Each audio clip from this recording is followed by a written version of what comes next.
Conversation of Our Generation. My name is Nick Jamel, the creator and the host of the podcast here at the Conversation of Our Generation, where we are solving the problems of today with the wisdom of the past. And I'm excited to talk to you today about a very fun book that I read recently, and it is the book titled Jefferson's Great Gamble by Charles Samrani, and it's a look at the Louisiana Purchase and how that went down, what was going on in the world, what was going on in the Jefferson administration, and really details how these different players came together to create this really monumental piece of diplomacy in the early America. It's really we'll talk a little bit about here in a minute about how much really this changed the course of our country, but it's also just a huge win to have something like this where we had this monumental victory over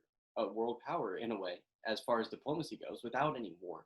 And it really changed the path of our country. And it's also interesting because it has Thomas Jefferson, obviously, but two other future presidents worked together. Monroe and Madison are both in this deal as well, very prominently. And this book really dives into the story of how they did that and what it took to coordinate that deal with Napoleon Bonaparte's France. And if you don't know this story, I recommend you read this book because it's just a really detailed look, and it's a well-written book, and it's a lot of fun. And I think the story is something that every American should hear because it's just truly interesting. And so let's hop into the quote of the week because I want to talk a little bit about that. Pardon me. I'm obviously a little excited today. It's Friday, everything's going great, and I'm talking about a really interesting book. So So this is the quote of the week. The happy union of these states is a wonder, their constitution a miracle, their example the hope of liberty throughout the world. And I think that this is a very monumental point that affirms that statement, where we had the Constitution, we had the states at that point were a little bit not happy with each other. The West and the Eastern states of basically West and East of the Appalachian Mountains were not warring, but the Whiskey Rebellion had gone on under Washington. There was a little bit of tension. They kind of felt a little bit like two different countries because the Eastern Seaboard had, this sort of very, well, what you imagine the old colonial life being like. And then the West is the beginning of this frontier mentality. People going over those Appalachian Mountains were the first people to do that. And they were the people who kind of led the way to the rest of that frontier mentality, where we filled out the rest of the West of the country throughout the rest of the 1800s. And so this is a point where I think in order to make these states happy, Thomas Jefferson and James Madison, especially as James Madison being Secretary of State, had to find out a way to keep the Western states happy and keep them from seceding because there was talk of it. And at the same time, defend them because they are also still their countrymen, and find a way to make sure that there's not a world power there cutting them off from New Orleans, which is the richest port that they had over in the West. That was the only really good seaport that the West had. Of the United States, that is. And I think that there were a lot of constitutional questions that came up. There was a lot of disagreement between these two parts of the country. There was a lot going on there. World powers pressing into the Caribbean and all sorts of stuff going on. They're trying to strong arm us. And through all that, we found a way to constitutionally do this and to still be that shining light of liberty, to expand liberty throughout this continent in the process. And I think that this quote really, I enjoy it because it summarizes a lot of what this book shows about the early United States. And so let's dive in a little bit to the story of it. So the purchase of the Louisiana territory was no small feat. There wasn't really a clear deal to be made. And what you'll find out at the beginning is that Napoleon was basically, what he did was strong arm Spain when he conquered them or whatever. He not whatever, when he basically took over Spain, he then forced them to sign over the Louisiana territory, which had been given to them at another peace deal or something in the past. And so there was a lot of questions about who owned the Louisiana territory, really, because they were forced to sign it over. They didn't even know what that all entailed. They just kind of knew it was a little bit of, not a little bit, a lot of space over west of the Mississippi, right? And so it really wasn't clear what that would be. And so that's one of the first problems is not really knowing a what's you know how big this is, b what's in it, and then c who owns it. Those were the three main problems, and then other problems arose when Napoleon started making military moves and pushing his forces into some. They had to quell the, if you know the like I forget, I think it was Haiti, and now I'm spacing, I think it was Haiti, that, well, what is now Haiti, but that area, um, was in rebellion. They had a slave rebellion, so he had to send his troops to go put that down, and then was going to kind of take over the port of New Orleans. And I won't tell you exactly what happened there, but because that's in the book, you may know. But so now we have a military power who is over in Europe creating a lot of problems coming into the United States. And what the question is, what are we going to do about this? And so that's where the Louisiana Purchase really comes into play. Is we are trying to find a way to get this territory because it's, Jefferson wanted, his vision of the country was not that we'd be all crammed in this tiny little eastern seaboard. He wanted people to have land, to be able to farm, to live out on their own and in a private manner, right? To be farmers and have an agrarian society, because he thought that that would be the most stable way of going forward. And so he wanted the space to be able to do that as well.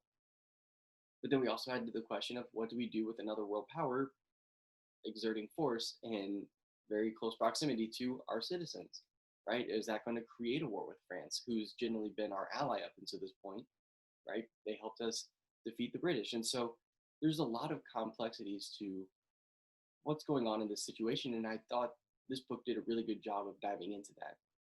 And then the other cool thing that I think this book does is it writes history not in the way that we're used to it, where it's this happened on this date, and then, these people did this, and so on and so forth. It really reads a lot more like the ancient historians, where it is sort of speaking to their character, trying to not just tell the story, but get into the mindset of the person and sort of say who's kind of moralizing history, I guess, saying who was doing the right thing and giving a little bit of opinion on that. And I think that you can, because we have so many of these letters, right? I don't know how much of the documents that Cicero had from the emperors and historical events he was writing about, but we do have a lot of the letters because they were kept as um, records for the state. And so we do have a lot of what was going back and forth between the diplomats and Madison, and what Madison and Jefferson were saying, what Napoleon and his diplomats were saying. And so, and we even have minutes from meetings and all sorts of things like that. So we can really see the mentality of these people as they work out this deal. And I think that that's a really, really cool other piece of this, actually. And I enjoy that a lot. And so the fallout of the Louisiana Purchase is one that you are familiar with, really. And, I don't think I'm ruining anything here by telling you that we end up buying Louisiana. So at least hopefully I'm not. But if so, I think you need to go back and tell your US history teacher that they didn't do a great job.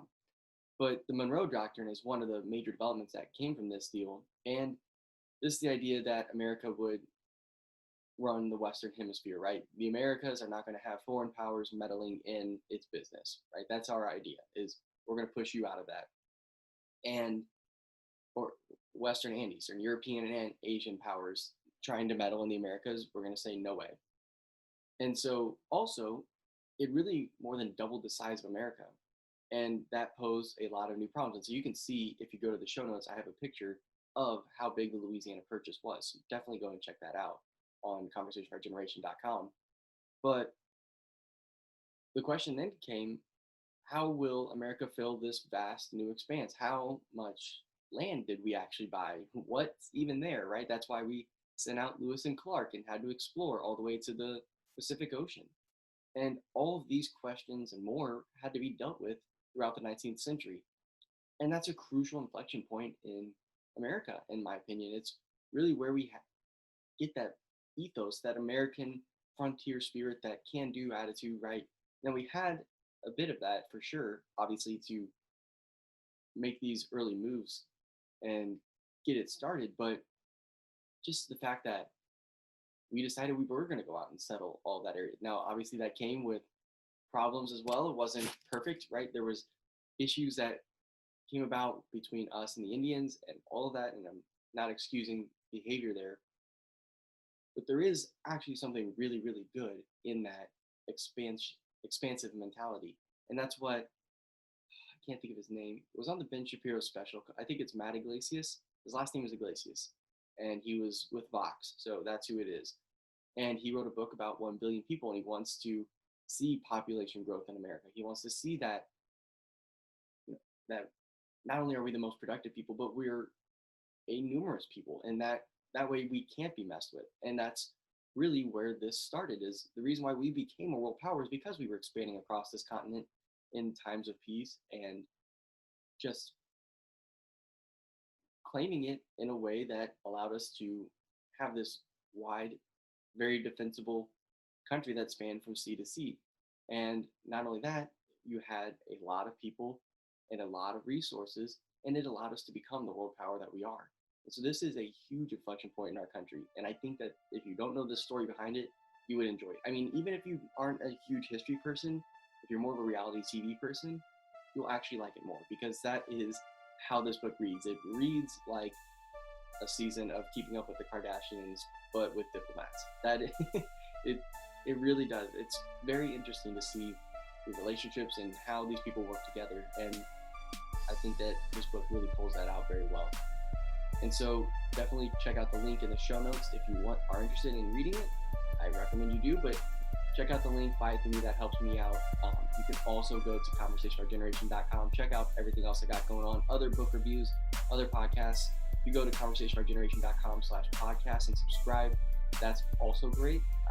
I'm always looking for more people subscribing to the podcast. If you're not already, if you're watching this on YouTube, definitely go over there and subscribe to check that out, keep updated. But also I'll be posting much more of my content, not necessarily every podcast, but at least I'm going to be trying to do the book reviews here. I'm going to be putting up my interviews here on YouTube. So if you search Conversation for Our Generation on YouTube, you'll find that as well. And if you're listening, leave a good rating and review as well on the podcast. That helps me out.